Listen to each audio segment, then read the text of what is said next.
momento de hacer algo.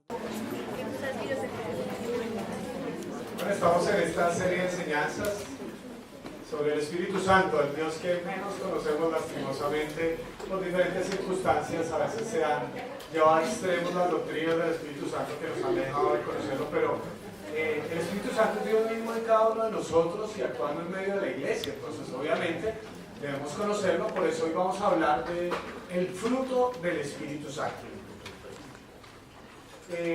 Se dan cuenta que estamos en una era y en un momento donde la tecnología nos ha facilitado mucho la vida a todos nosotros. Se han dado cuenta que ahora todo está a un clic de distancia. Antes cosas que tomaban días, horas, ahora toman un segundo. Antes uno se mandaba las carticas, ¿sí?, a mano.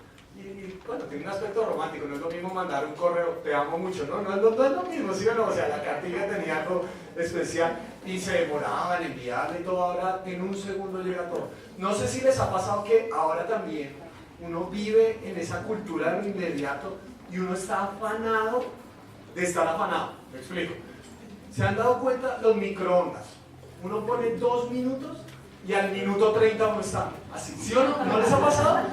Yo he tenido que parar el microondas para que acabe más rápido, cuando antes cocinar era una cosa que tomaba tiempo, ¿sí?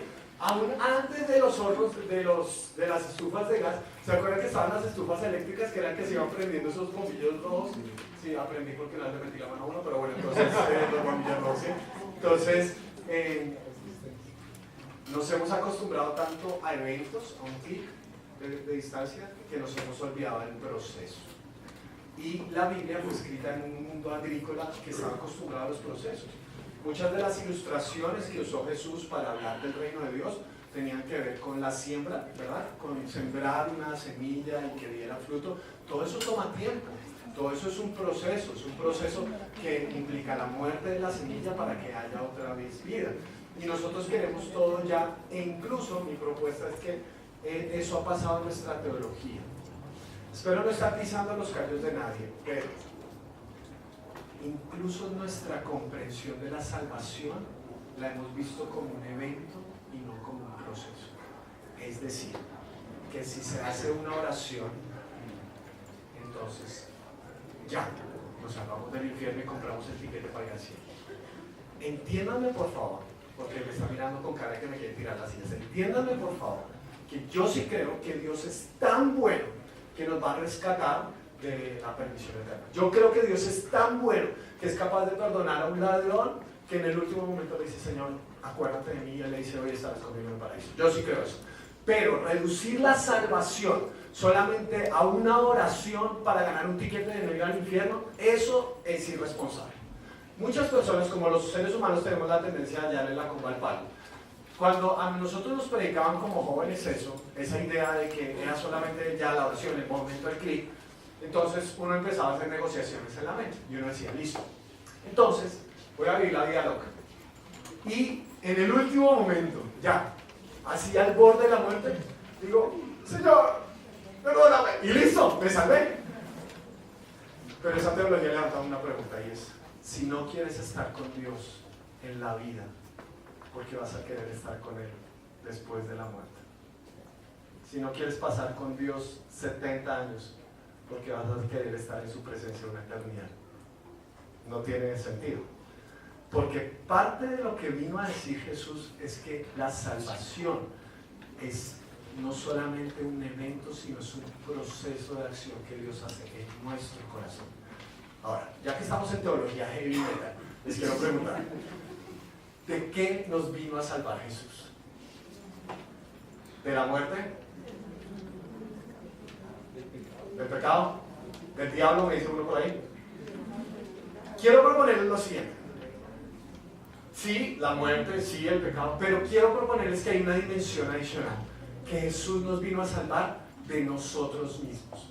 Se los explico así. Hay 3 textos, de muchísimos en la Biblia, que muestran que el mayor problema del ser humano es el ser humano, somos nosotros mismos.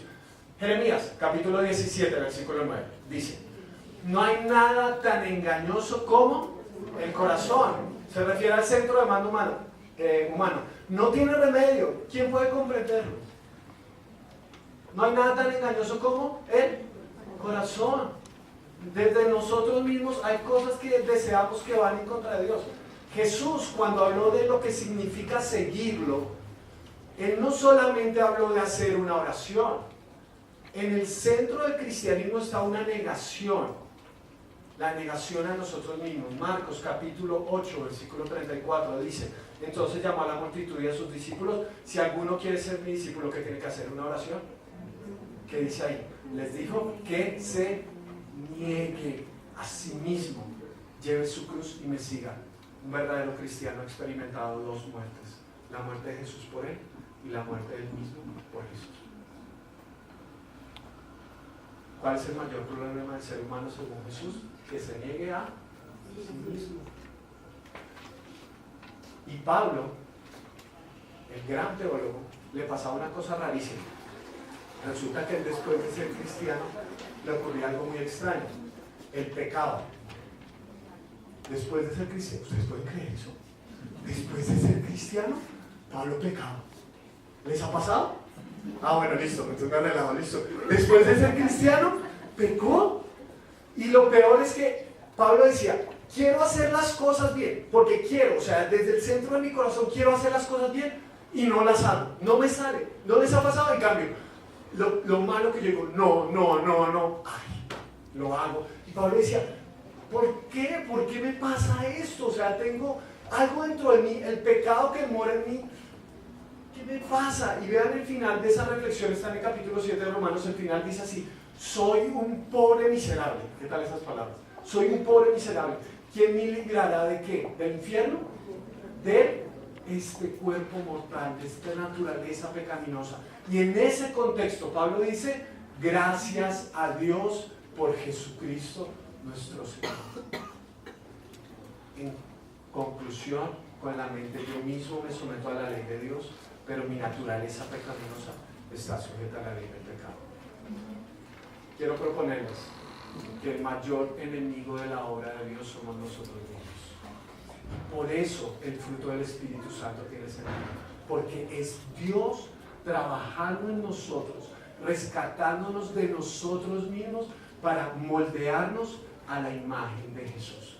Pablo, cuando habló del fruto de la obra del Espíritu Santo en cada uno de nosotros, lo dijo de esta manera. Gálatas capítulo 5, versículos 22 y 23. Dice: en cambio, el fruto del Espíritu es amor, alegría, paz, paciencia, amabilidad, bondad, fidelidad, humildad y dominio propio. No hay ley que condene estas cosas.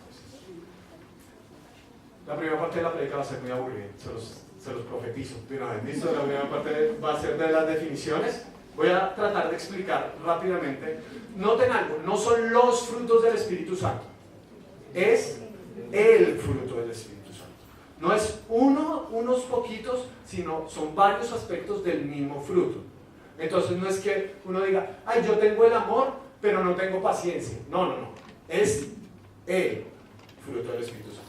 Voy definiendo en mis palabras lo más rápidamente posible y lo más claramente posible cada uno de esos aspectos. ¿Listo? Esa es la parte aburrida. Va. Entonces, amor. ¿Qué es el amor? Eso merece toda una predica y muchos filósofos han hablado al respecto, pero en la definición de amor yo lo puedo decir así: es la elección, note que no puse sentimiento ni emoción, sino la elección por procurar el bienestar y la honra del otro. No es un sentimiento, es una decisión por el bien de otro. El versículo que más habla de amor, Juan capítulo 3, versículo 16. De tal manera amó Dios al mundo que ¿qué hizo? Dio a su Hijo. ¿Uno siente dar al Hijo en sacrificio? No, pero es una muestra de amor, es una elección por él. De hecho, a veces lo más amoroso que podemos hacer es ir en contra de nuestros sentimientos. Cuando uno le da piedra, uno siente decir un montón de cosas hirientes o no. ¿Qué es lo más amoroso que podemos hacer? Nuestras decisiones están por encima de nuestras emociones. Segundo, la alegría o el gozo de la versión antigua es la capacidad, se está más larguito si están anotando desde el tiempo, la capacidad de tener un gozo que no depende de las circunstancias, sino de la convicción de estar viviendo según la voluntad de Dios. Se los explico. Cuando ustedes rastrean la palabra alegría, se dan cuenta que Pablo la usa en la carta a los Filipenses y dice, me alegro en mis muchas prisiones. Y uno dice, ¿qué? ¿Sí o no? ¿O tiene un problema mental? ¿O qué le pasa? Porque uno no está en la prisión, uno no, hoy nos toca prisión, no, uno no está, porque noten que Pablo lo que está diciendo, me alegro en la prisión, ¿por qué razón? Porque sé que estoy ahí por la voluntad de Dios, estoy siendo obediente, estoy haciendo la voluntad de Dios, entonces mi gozo y mi alegría, la alegría no es andar con cara de ponqué, diciéndole a todo el mundo que estamos bien, es la convicción de que estoy haciendo la voluntad de Dios y eso me da un gozo más profundo para enfrentar los problemas de la vida. La paz, hay que definirla en Colombia, es complicado, pero bueno, la paz. ¿Qué es la paz? La paz es la certeza de que la cuenta está saldada. Les explico. No es esa sensación de tranquilidad que, dicho sea de paso, si ese es nuestro criterio para tomar decisiones, mucho cuidado, ¿sí? Ay, no, es que yo sentí una paz de irme con otra mujer, no, eso se siente paz y no es la voluntad de Dios, ¿sí? O sea, yo sentí una paz, esos criterios de tranquilidad no es eso. ¿Se acuerdan que una noche antes de morir Jesús oró y dijo, Padre, si es posible, pasa de mí esta copa? Les pregunto, ¿Jesús tenía paz de ir a la cruz? Pero era la voluntad de Dios. Entonces, no se trata de esa tranquilidad. Aquí más la palabra que está usando Pablo tiene el trasfondo del concepto de shalom. Shalom es el equilibrio, donde todo es como Dios quiere que sea, donde hay paz con Dios. Por eso para nosotros es tan fundamental cuando Jesús dijo a la cruz, todo está consumado. Y todo significa que ya nosotros no tenemos que pagar, ya no tenemos que vivir con la esquizofrenia de no, pequé, no voy para el infierno, si el Señor viene hoy me quedé. No, pues no tenemos que vivir con la esquizofrenia, sino que podemos vivir con la tranquilidad de que la cuenta está. Paciencia. La paciencia es el arte de esperar, y subrayen esto, con buena actitud. No es solo esperar, es esperar con buena actitud. Sí, porque yo veo a algunos así, yo soy muy paciente. No, eso no es paciencia. Si ustedes llegan 10 minutos tarde y está a punto de matar a la otra persona, eso no es paciencia. La paciencia es el arte de esperar, pero con una buena actitud. ¿Listo? Amabilidad o benignidad en las versiones antiguas dice, es actuar guiado por los parámetros del amor y de lo correcto. Es decir, cuando llega un momento de mi vida donde tengo que tomar una decisión, una persona que ha recibido el fruto del Espíritu Santo y que es una persona amable o benigna, va a decir, ¿es esto correcto? Y es esto algo que muestra mi amor por otros, siempre va a actuar bajo los parámetros del amor. La bondad. No es ser buena gente, la bondad es disposición a dejarse moldear por la voluntad de Dios. Les explico qué quiero decir aquí con esto. Lauris, mi esposa, tiene un parámetro muy claro cuando va a ir a comprar cosas. Ella dice, si veo algo, que me mate.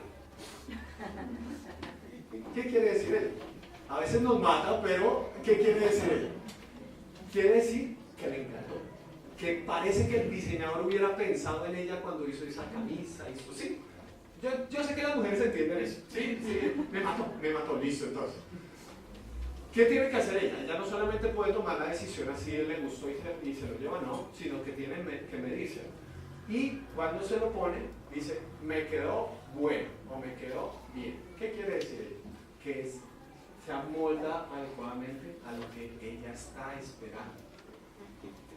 Esa es una persona bondadosa, que se amolda a lo que Dios quiere para su vida. Es una persona que se deja moldear según lo que Dios quiere para su vida. Fe o fidelidad. Es la misma palabra en el griego, la traducimos como fe o fidelidad y por una razón.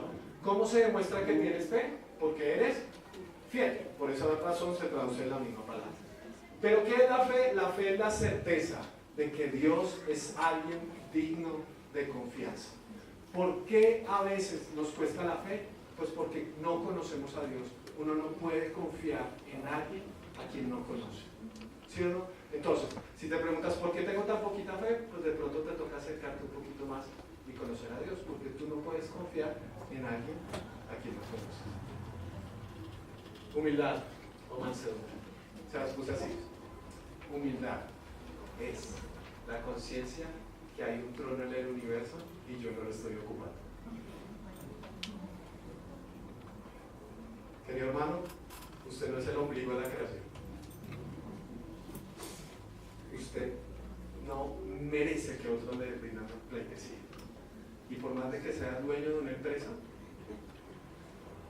usted no puede imponer el respeto a otros. Tan pronto como tienes que exigir que alguien te respete, es porque te ha perdido el respeto. Porque la autoridad no es algo que se impone, la autoridad se inspira. Y ahí puedo hablar un montón para papás de adolescentes, pero bueno, eso es otra cosa. Dominio propio. ¿Qué es el dominio propio? El dominio propio es la capacidad de no ser guiados por las pasiones momentáneas, sino por las decisiones previas. Cuando uno se casa, uno toma una decisión. Uno promete ser fiel en la salud y en la enfermedad, en la tristeza, en la alegría, en la riqueza, en la pobreza. Uno tomó una decisión. Una persona con dominio propio vive de acuerdo a las decisiones que ha tomado, no a los momentos y cada circunstancia que tiene. Hasta aquí. ¿Cómo van con eso? O sea, si ustedes dicen, seamos honestos, bueno, no se den tanto palo, porque uno lee eso y uno dice, no, yo soy lo peor, no, pues tampoco. ¿Se dan cuenta que hay unos que le quedan más fácil a uno que a otros? ¿Se han dado cuenta de eso? Hay gente que de pronto sea más amorosa, pero muy paciente. ¿Sí se dan cuenta de eso? O hay gente que de pronto sea muy bondadosa, pero le falta dominio propio. ¿Se dan cuenta de eso? Porque no es algo que nosotros hacemos, sino que Dios hace en nosotros. Y por eso Pablo está hablando del fruto del Espíritu Santo en este capítulo de Gálatas, porque lo quiere contrastar con dos cosas. Ahora sí la predica se va a dejar de ser aburrida, porque Pablo lo quiere contrastar con dos cosas muy importantes. La primera de ellas es el legalismo. El fruto del Espíritu Santo es algo contrario al legalismo. Pablo escribió esta carta para personas que habían desviado su teología. Básicamente lo que estaban predicando en ese momento es que decían, Jesús nos salvó, evento, Jesús nos salvó, pero en el proceso estamos solos. O sea, usted recibe al Señor, o como quiera usar el término, usted recibe al Señor, pero ahí para adelante usted está por su propia cuenta. Y Pablo les dice, no sean brutos, de verdad, Pablo les dice no sean brutos. En el capítulo 3 de Gálatas les dice, Gálatas insensatos, que es la traducción de brutos. Entonces, no sean brutos, no sean brutos. ¿Cómo se les ocurre pensar que Dios los mandó a salvación y de ahí para adelante están por su propia cuenta? Es Dios en ustedes actuando, no son sus propias capacidades. Y entonces los legalistas estaban diciendo, listo, Jesús nos salvó, de aquí para adelante vamos por nuestros propios medios. ¿Cómo sabemos que estamos bien? Pues pongamos ley para todo. Y al legalista sí le encanta poner ley para todo. Le encanta poner ley para la ropa que uno viste, para la música que uno escucha, para la cantidad de aretes que uno se pone en la cara. Al legalista le encanta poner ley para todo, para todo, para todo. Incluso Jesús hablaba de los fariseos tenían ley, imagínense eso, de la cantidad de pasos que uno daba en el día de reposo. Tenían ley para todo. Y Pablo dijo, no, Jesús nos vino a ser libres, eso es una nueva forma de esclavitud. Vean en el capítulo 5, versículos 2 al 5 lo que Pablo dice. Escuchen bien.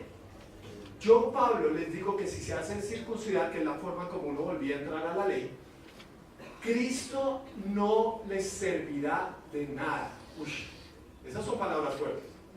Vean cómo sigue. De nuevo declaro que todo el que se hace circuncidar está obligado a practicar toda la ley. Aquellos de entre ustedes que tratan de ser justificados por la ley han roto con Cristo. Esta última frase la tenemos que tomar muy en serio. Han caído de la gracia. Eso es muy serio, hermanos. ¿Se puede caer de la gracia de Dios? Sí, cuando uno se convierte en un legalista. Porque uno muchas veces piensa que, ay no, voy a perder mi comunión, mi salvación con Dios si peco mucho. Pablo está diciendo que las personas que más se alejan de la gracia de Dios son los que están todo el tiempo viviendo por la ley y no por la gracia. Porque vean su conclusión en el capítulo 5, versículo 18 dice: pero si los guía el Espíritu, ustedes ya no están bajo la ley, ya no tienen que andar cumpliendo, porque ya Jesús cumplió en su lugar. Los pensamientos rápidos en cuanto al legalismo. Cuando descansamos en nuestro propio esfuerzo, nos volvemos ciegos voluntarios a la gracia de Dios, porque son nuestras capacidades, ¿cierto?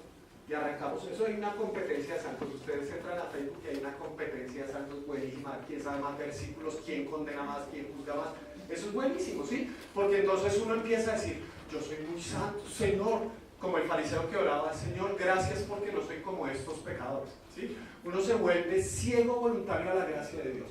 Y muy normalmente las personas que se rigen bajo la ley y no bajo la gracia son personas muy orgullosas. Y ese es el segundo pensamiento.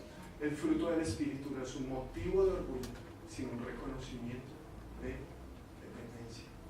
No es algo que nosotros hacemos, sino que Dios hace. Y es que no es para inflar pecho. Es que ¿quién puede inflar pecho por el fruto?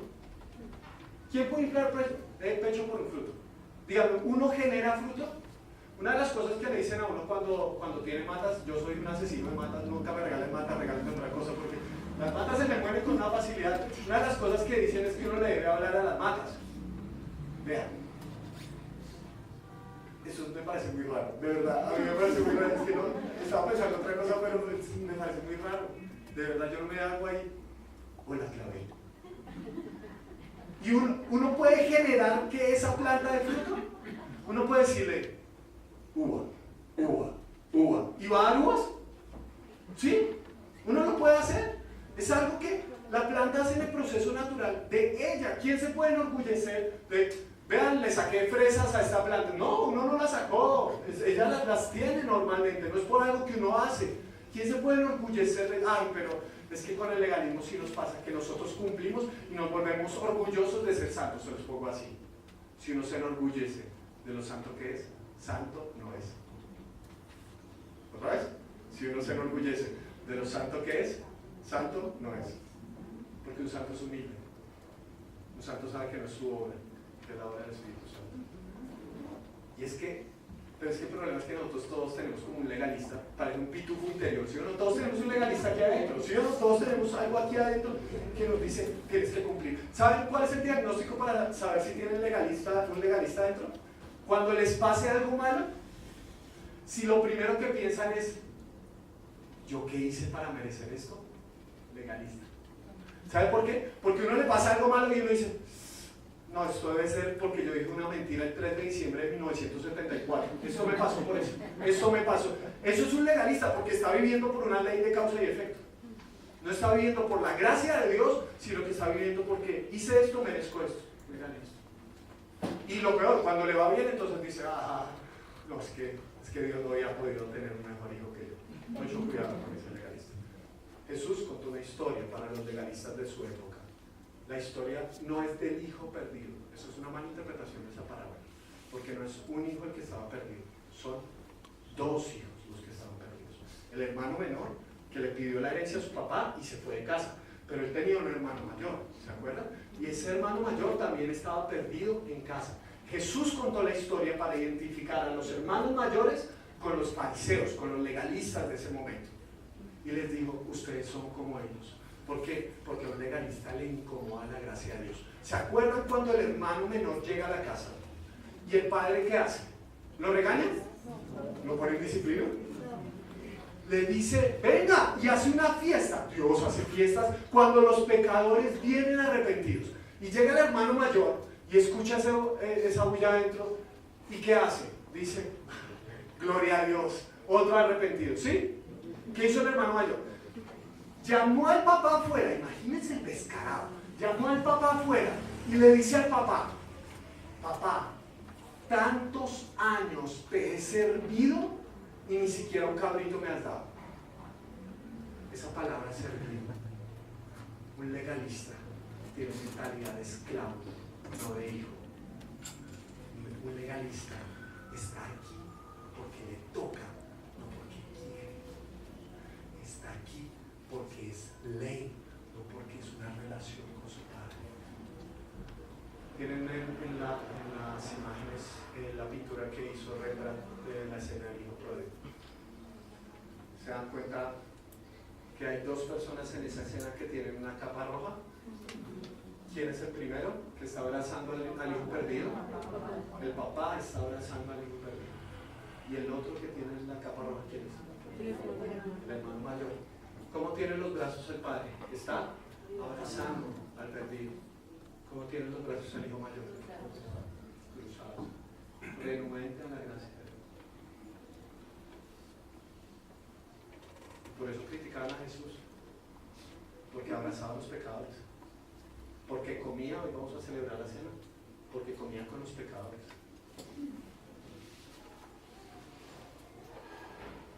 Tenemos una persona conocida que es homosexual y tiene una pareja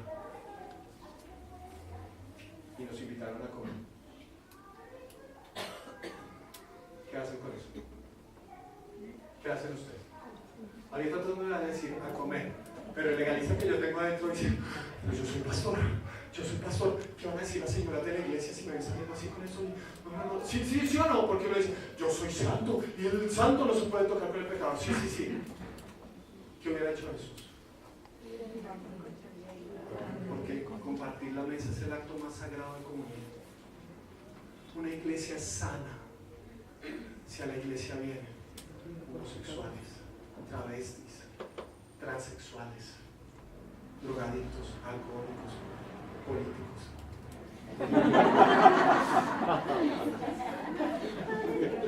Ahí sí se necesita mucha gracia, ¿sí o no? Una iglesia es sana cuando recibe a los pecadores, porque es una iglesia que difunde la gracia de Dios. Les dije que se iba a poner buenos. Va el segundo contraste. Pablo no solo contrasta con el legalismo, el fruto del Espíritu Santo, sino que lo contrasta con las obras de la carne. Si ustedes leen todo el capítulo 5 de Gálatas, se van a dar cuenta que antes Pablo hizo otra lista. Y la lista tiene que ver con las obras de la carne. Vean lo que dice Gálatas capítulo 5, versículos 19 al 21. Las obras de la naturaleza pecaminosa de la carne se conocen bien. Ahí va. Inmoralidad sexual, impureza y libertinaje, idolatría y brujería, odio, discordia, celos, arrebatos de ira, rivalidades, disensiones, sectarismos, envidia, borracheras, orgías y otras cosas parecidas. Les advierto, ahora, como antes lo hice, que los que practican tales cosas no heredarán el reino de Dios. Porque es un contraste. Notan que las obras de la carne, plural, y el fruto del Espíritu es singular. ¿Cuántas obras de la carne hay? 14 y contando. Sí, porque Pablo dice 14 y muchas más. El fruto del Espíritu son 7. Y noten que obras es algo que nosotros hacemos, pero el fruto es algo que Dios produce en nosotros. ¿Está bien? Ahora, seamos brutalmente honestos. Cuando ustedes leen esas obras de la carne, ¿sí o no que uno le pega varias de esas? ¿Sí o no? Pues espero que orgías y eso no tanto, pero digamos, uno envidias, ¿sí o no? ¿Sí o no? Ay, seamos honestos. Y lo peor es que justificamos eso. Uno dice una bobada, uno dice, sentí envidia de la buena. ¿De verdad hay envidia de la buena? O sea, uno justifica eso. ¿Sí o no? Y el problema es que uno critica a los demás porque pecan distinto a uno. Pero todos estamos ahí. Pero cuando hablamos del amor, de la paciencia, eso nos cuesta un poquito más. O sea, nos sale por defecto esto de las obras de la carne. Sentimos lo que Pablo dijo. Hacemos esto que... va en contra de Dios. Varios contrastes. Primero, como les mencioné, las obras de la carne son cosas que nosotros hacemos, pero el fruto del Espíritu es algo que Dios produce en nosotros. No es tu capacidad, es lo que Dios hace por ti. No es que ahora digas, ahora sí voy a ser paciente, ¿qué impaciencia ser tan paciente? Voy a ser paciente. No es eso. Es que te pegues más a Dios. es que entiendas que es en relación con el que Él va a producir, ¿no? Cuando Jesús estaba con sus discípulos, ya estaba cerca del final de su ministerio, al final del Evangelio de Juan, Jesús hace algo muy interesante que tiene relación con la obra del Espíritu Santo. Jesús dice el texto, que sopla en ellos y les dice, reciban el Espíritu Santo. Esa es una escena que está en Juan capítulo 20, versículos 22. Eso es muy importante. Les voy a explicar esa frase que aparece. Soplar es un término que está en la mentalidad bíblica muy arraigado con el Génesis. Cuando Dios creó al ser humano, ¿se acuerdan que formó este moldecito pues, de barro y todo eso? Pero en ese momento el hombre no tenía vida. ¿En qué momento el hombre tuvo vida? Cuando Dios sopló en él aliento de vida. ¿Qué está haciendo Jesús? Aparte de decir que es Dios creador del universo, cuando Él sopla el Espíritu Santo, les está dando una nueva vida. La obra del Espíritu Santo no es para darnos una vida mejor, es para darnos una vida nueva, distinta, ya no impulsada, ya no animada por nuestras propias capacidades y nuestros propios deseos, sino por lo que Dios quiere hacer en cada uno de nosotros. Cuando ustedes leyeron las obras de la carne, dijeron, ahí estoy yo pintado en muchas de ellas, pero cuando leyeron el fruto del Espíritu Santo, la pregunta natural que debería surgir es, ¿quién? ¿Quién puede vivir así? De verdad. Yo me lo aprendí desde chiquito, me lo aprendí en la versión antigua, me sé de memoria el fruto del Espíritu Santo. Amor, gozo, paz, paciencia, benignidad, bondad, fe, mansedumbre y templanza. No hay ley que condene esas cosas, me lo sé de memoria, aquí lo tengo claro. Pero si usted me pregunta si tengo amor, gozo, paz, paciencia, benignidad, bondad, fe, mansedumbre y templanza, le pego a 2.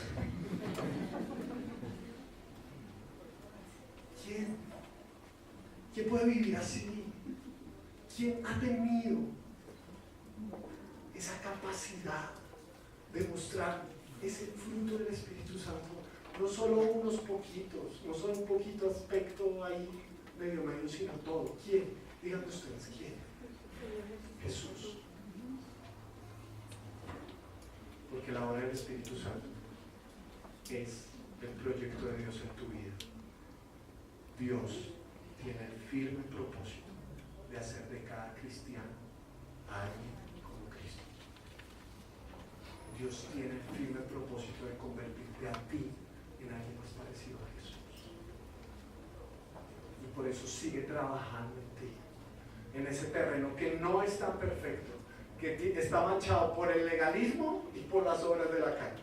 Dios sigue trabajando en ti. Dios no ha renunciado a trabajar contigo porque tiene el firme propósito de hacer en ti la imagen de Jesucristo, de crear en ti a Jesús.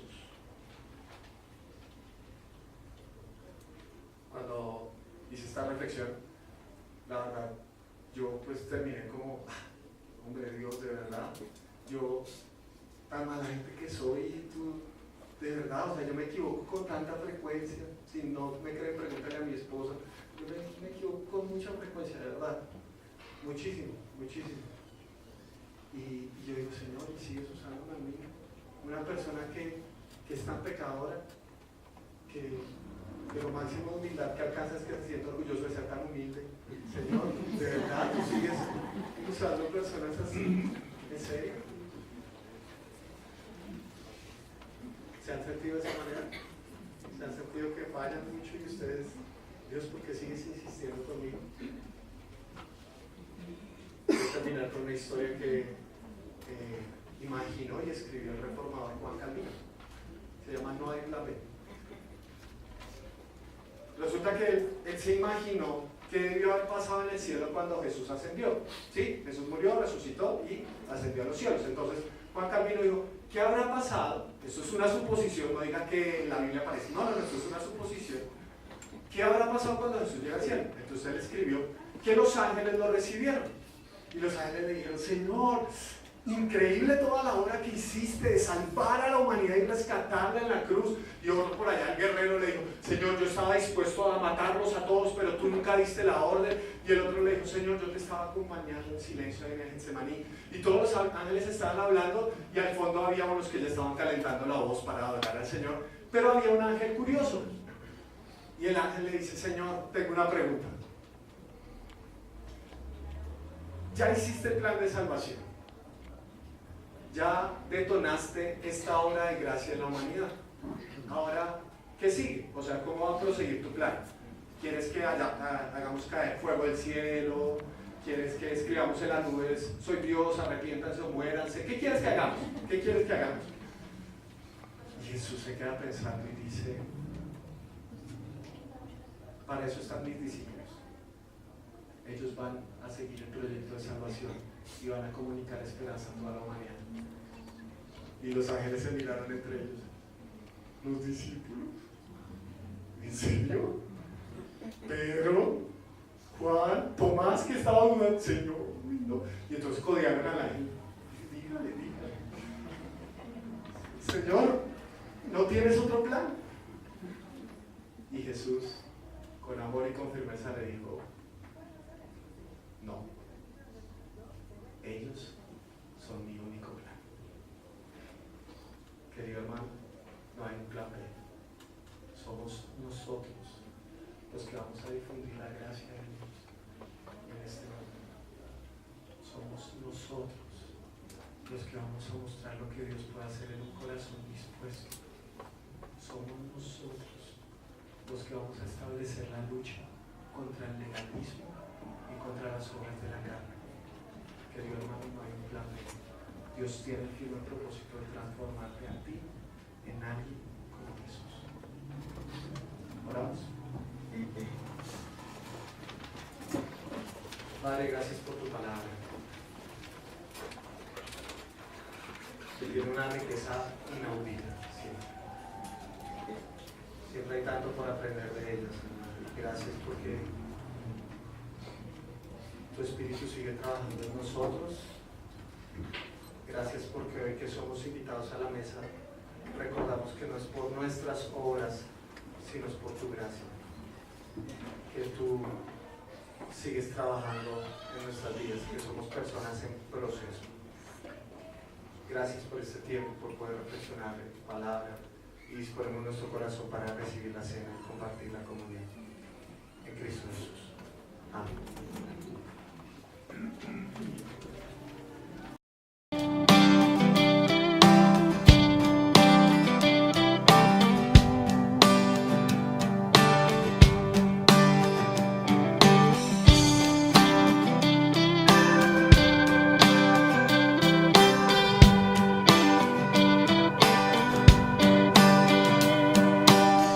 Hoy es el momento de hacer algo.